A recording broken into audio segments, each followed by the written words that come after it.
entre hermanos.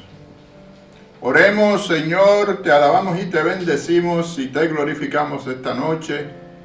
Te pedimos, Señor, que derrames de tu Espíritu, que venimos a ti humillados en obediencia, pidiéndote perdón por nuestros pecados y arrepintiéndonos,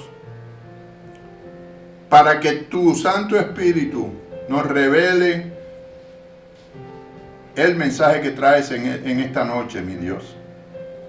Te pedimos especial misericordia para aquellas personas que están siendo víctimas de la contaminación de este virus, Señor, aquellos que están en los hospitales, en respiradores y en otros sitios, quizás en sus casas, lidiando con esta contaminación. Y te pedimos también por los familiares que están sufriendo a consecuencia de este flagelo, de este mal que nos agobia en esta temporada.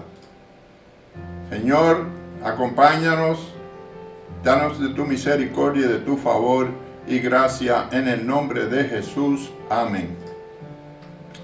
Amados, nuestro Dios es muy claro cuando establece las cosas que le aborrecen o las cosas que no le gustan. Pero estas cosas, lamentablemente, se han hecho parte de nuestro diario vivir, porque vivimos en este mundo, que este mundo está caído, nos hemos adaptado y quizás acostumbrado a soportar y aceptar estas actitudes como normales en el ser humano. Ahora, como sabemos, algunas personas le llaman al mal bien y al bien mal, entonces tenemos una confusión y no sabemos discernir entre aquello que le agrada al Señor y aquello que no le agrada. Los ojos altivos, la lengua mentirosa, las manos derramadoras de sangre, corazones envenenados, pies que corren hacia el mal, testigos falsos y mentirosos y el que siembra discordia. Ciertamente el pecado conlleva consecuencias. Y al hacer o permitir todas estas cosas estamos, por definición, pecando. Y al hacerlo siempre habrá situaciones que lamentar, siempre vendrán pruebas, siempre tendremos consecuencias que afrontar.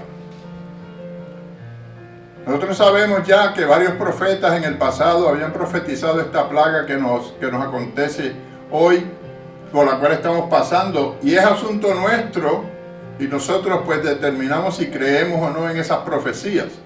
Pero este tiempo, la verdad que nadie puede negar es que nos ha traído incertidumbre, nos ha traído temor, y dice la palabra del Señor que debido a la desobediencia del hombre se hace necesario el pago por esa desobediencia. Muchos prefieren no hablar de estas cosas en este tiempo, pero yo pienso que es necesario que nosotros comprendamos qué es lo que Dios aborrece, para que si lo estamos haciendo por desconocimiento, por falta de conocimiento de la palabra, o si lo estamos haciendo sin que nos demos cuenta, que nuestra actitud hacia los demás y nuestra actitud hacia esas cosas que estamos haciendo, pues podamos hacer algo al respecto, podamos por lo menos analizar y entender qué es lo que no le gusta al Señor y tomar acción, cartas en el asunto. Así como dice la palabra que el Espíritu Santo nos convence de pecado, también nos dice que si nos humillamos y nos arrepentimos de nuestros pecados, Dios nos perdona y sanará la tierra. De modo que no es en tela de juicio que Dios nos ama, y Dios no quiere y no desea que nosotros muramos en nuestros pecados. Para eso envió a su Hijo Jesucristo, para salvarnos y sacarnos de el lodo cenagoso que dice la palabra. Entonces, hermanos, tomemos este mensaje del día de hoy como un abrir de ojos, un entender de las cosas que no le agradan al Señor, de esas cosas que dice la palabra en Proverbio que aborrece, para que estemos al tanto, para que estemos apercibidos de esas cosas. Vamos a ver en detalle lo que nos dice el Señor en Proverbios capítulo 6, versos 16 al 19. Nos dice que lo primero que Él aborrece son los ojos altivos. Los ojos altivos son aquellas personas que miran, como decimos nosotros, por encima del hombro a las demás personas. Porque dice que una mirada lo dice todo. Cuando miramos a alguien con desprecio, transmitimos ese odio, esa altivez, ese orgullo. Nos dice Proverbios 21 y el verso 4 que altivez de ojo y orgullo de corazón y pensamientos de impío es pecado. Esa soberbia demuestra un corazón falto de amor, un corazón falto de compasión, de solidaridad, de perdón, y todo eso, amado, es pecado. Y en estos momentos que estamos recluidos pensando en todo esto, tenemos que darnos cuenta y tenemos que ver la aflicción, no solamente la que pasamos nosotros o quizás nuestros familiares y nuestros allegados, sino todas las personas en el mundo. Esto es una pandemia, esto es una cosa mundial. Ahora mismo acababa de escuchar una noticia que en Italia van a ir a una fase 4, que va a ser una cosa como si estuvieran en tiempo de guerra, donde quizás tengan que decidir quiénes reciben respiradores y quiénes no, lamentablemente. Pero tenemos que entender qué es lo que está sucediendo para que nosotros podamos tomar una actitud al respecto y hacer una decisión informada de qué es lo que va a pasar con nosotros de ahora en adelante. Lo segundo que habla Proverbios capítulo 6 es que Dios aborrece la lengua mentirosa. La lengua es el órgano que puede ser mortal si se utiliza de manera equivocada. ¿Sabes que el apóstol Santiago en la carta dedica casi el capítulo 3 completamente a hablar del poder de la lengua? Dice que con la lengua bendecimos a nuestro Señor, pero a la misma vez maldecimos a los hombres que fueron creados a imagen y semejanza. Entonces, ¿cómo podemos bendecir al Señor y maldecir al hombre si el hombre es imagen y semejanza a nuestro Señor? Proverbio 11, verso 9 dice: el hipócrita con la boca daña a su prójimo, mas los justos son librados con la sabiduría. Sabemos que el padre de toda mentira es el diablo, y lamentablemente los mentirosos, dice la palabra, que no heredarán el reino de los cielos. Lo tercero es las manos que derraman sangre inocente. Hoy día vivimos en una constante ola de asesinatos, de muertes, de sacrificios inocentes y demás abominaciones que son aborrecidas por Dios. Por ello Jesús te advierte que te separes de toda clase de maldad. El Salmo 37 y verso 27 dice: apártate del mal y haz el bien, y vivirás para siempre. Jesús nos pide arrepentimiento genuino para que podamos acercarnos al Padre Celestial. Lo cuarto es el corazón que maquina pensamientos inicuos. La definición de inicuo es alguien que no tiene justicia, que no guarda equidad en sus acciones. El corazón endurecido y que siempre busca causar daño a los demás es el que Dios aborrece. Dice la palabra que Él le va a quitar a uno el corazón de piedra y lo va a convertir en un corazón de carne para que podamos sentir compasión, empatía, para sentir por nuestro prójimo lo que pudiéramos sentir en carne propia que nos sucede a nosotros mismos. La naturaleza contaminada por el pecado produce miles de pensamientos de maldad en los corazones que a diario son transformados de tentaciones a pecado. Porque cuando los pensamientos entran a la mente como una tentación, si nosotros no actuamos en base a esos pensamientos, pues no estamos pecando. Recuerden cuando Jesucristo subió al monte antes de comenzar su ministerio, el diablo lo tentó varias veces, pero Él no actuó en base a esas tentaciones, sino que combatió. ¿Y cómo lo combatió? Con la palabra. Decía, escrito está, y combatía esa tentación. Así que nosotros mismos también tenemos dentro de nosotros esa capacidad de combatir esos pensamientos que pueden ser pecaminosos si actuamos sobre ellos. El Evangelio de Marcos, capítulo 7, verso 21, dice: porque de dentro del corazón de los hombres salen los malos pensamientos, los adulterios, las fornicaciones, los homicidios. Y el profeta Isaías resume 3 de las cosas que Dios aborrece en Proverbios, aquí en el capítulo 59 y verso 7 del libro de Isaías. Dice: sus pies corren al mal, Se apresuran para derramar sangre inocente. Sus pensamientos, pensamientos de iniquidad, destrucción y quebrantamiento hay en sus caminos. La quinta cosa que Dios aborrece son los pies presurosos que corren al mal. Es sorprendente cuando estas personas son tentadas a cometer algún acto ilegal, lo rápido que acuden. Cuando son llamados a sobornar o ser sobornados, cuando son llamados a recibir dinero mal habido, cuando son llamados a utilizar esquemas de engaño para aprovecharse de la inocencia de los demás, ellos están listos para actuar. Pero sabemos que no estamos luchando contra sangre ni carne, como dice la palabra, que son empujados o guiados por el enemigo, que es el mentiroso, el mentiroso más grande que existe. En Marcos 9, capítulo 45, nos advierte el Señor: y si tu pie fuera ocasión de caer, córtalo. Mejor te es entrar a la vida cojo que tener 2 pies y ser echado en el infierno, al fuego que no puede ser apagado. Lo que nos está diciendo esta palabra es que luchemos contra esas tentaciones, que no nos dejemos caer en pecado y que no nos dejemos llevar por los engaños y las maquinaciones del enemigo que nos pone esas cosas en la cabeza. Esos son los pies presurosos que corren a hacer el mal. La sexta cosa que nos habla el libro de Proverbios es el testigo falso que habla mentiras.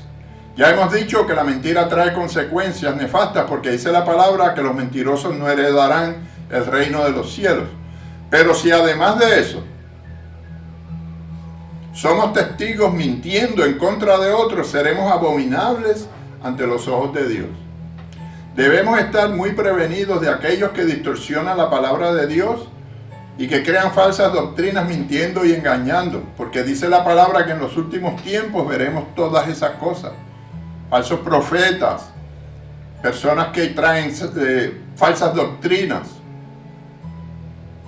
Dice el libro de Deuteronomio capítulo 4 verso 2: no añadiréis a la palabra que os mando, ni disminuiréis de ella, para que guardéis los mandamientos de Jehová vuestro Dios, que yo os ordeno.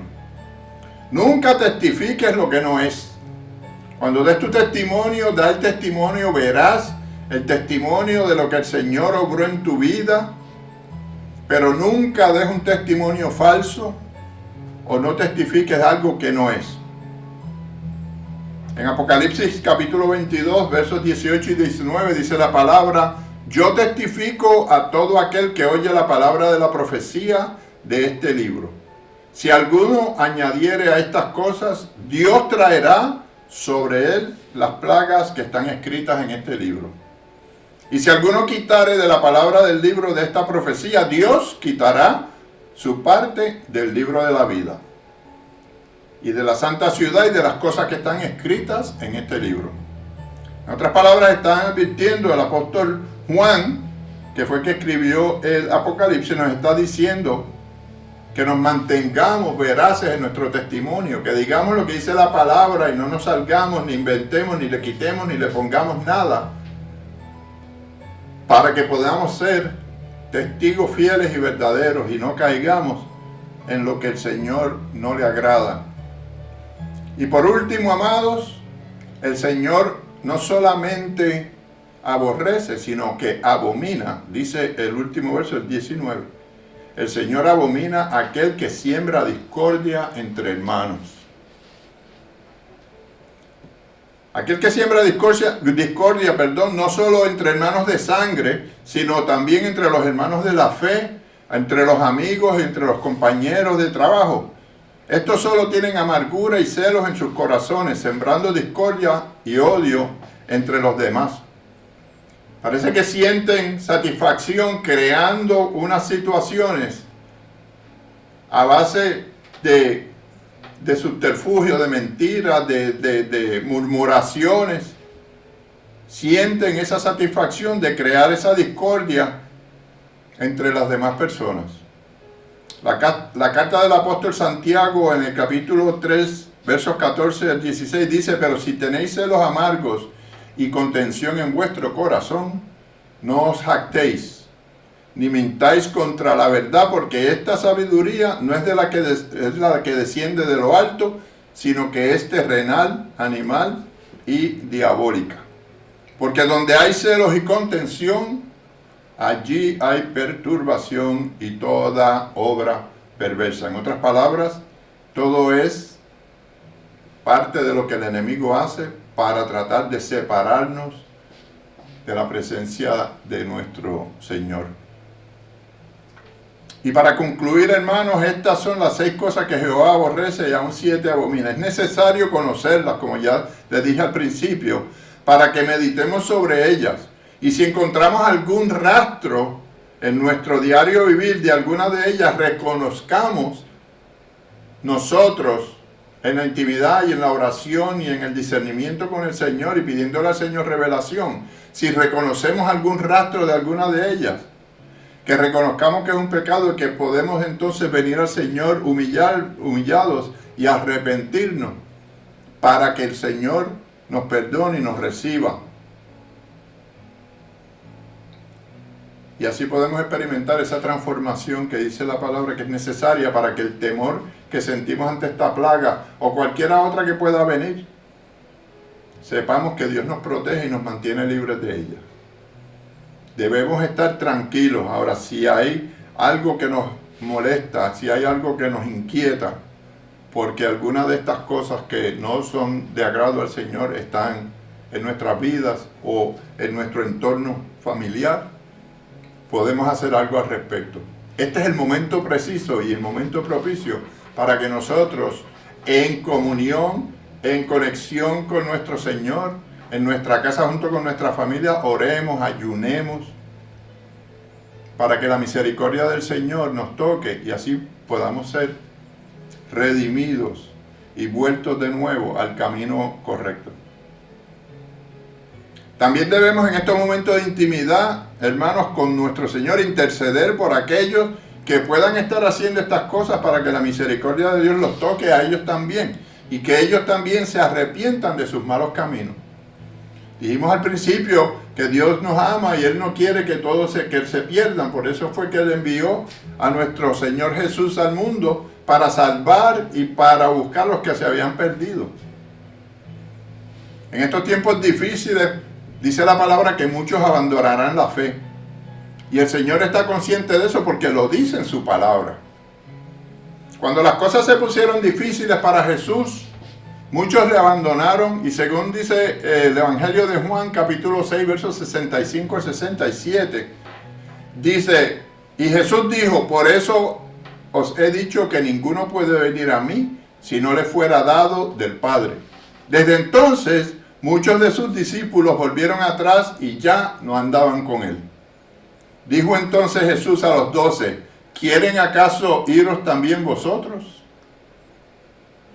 Pero los que perseveren, hermanos, yo les digo en este momento, los que perseveremos en oración, ayuno y obediencia, seremos protegidos por Dios y ninguna plaga nos va a tocar. Pero tenemos que mantenernos en la brecha, intercediendo por aquellos más débiles e indefensos. Y si tú en este momento que me escuchas, todavía no has conocido a nuestro Señor Jesucristo y sientes ese vacío, sientes esas cosas que te están sucediendo y que no tienes aparente solución para ellas, yo te digo que ha llegado el momento que el Señor te da la oportunidad para que tú te acerques a Él. Él siempre ha estado ahí a la espera. Dice la palabra que Jesús llega a tu puerta y toca. Si tú le abres, Él entra y Él cena contigo. Si no le abres, Él es un caballero, Él se queda y él no fuerza ni rompe la puerta para entrar.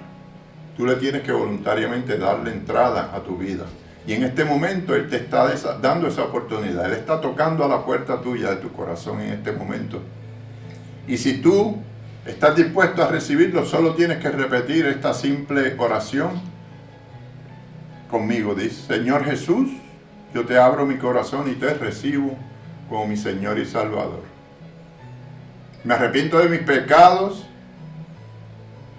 y quiero que me perdones por lo que he causado a mi prójimo y las ofensas y las cosas que tú aborreces, Señor. Sácalas de mi vida.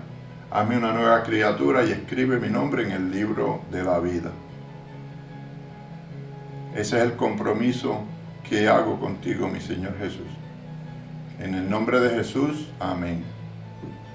Y si también ya lo has conocido y te has separado, porque muchas de estas cosas que vivimos en el mundo han influenciado tu manera de vivir, tu manera de pensar, y te han tratado de alejar de la fe, yo te pido que también recapacites, que este es el momento que el Señor está pidiendo que te reconcilies con Él, que vengas a Él humilde, arrepentido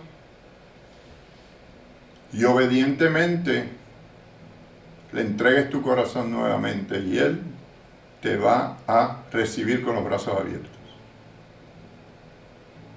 Yo quiero darle las gracias a todos los que se han conectado. Guidi está por ahí, Manny, el pastor Manny Benito, muchas bendiciones. Dolores Piñero, Loli, muchas bendiciones. Bendiciones allá al ministerio y toda la gente ahí en Cuba. Rosa Morales, ya la saludé de Guidi, mi hija, Guidelis. Marta Acuña, Ovir Amaya. Todas estas personas que se han conectado, los bendigo. Como dije, si acaso tienen alguna petición de oración, podemos orar. Y si no, yo los bendigo en el nombre del Padre y del Hijo y del Espíritu Santo, esperando que todos piensen y reflexionen acerca de este mensaje, que más que una exhortación, una amonestación, es una invitación a que restablezcan esa relación con nuestro Señor, que no es una religión, sino es una relación individual, personal, íntima con nuestro Señor Jesucristo, que es el único camino, la verdad y la vida, y nos lleva al Padre Celestial. Muchas bendiciones para todos en esta noche.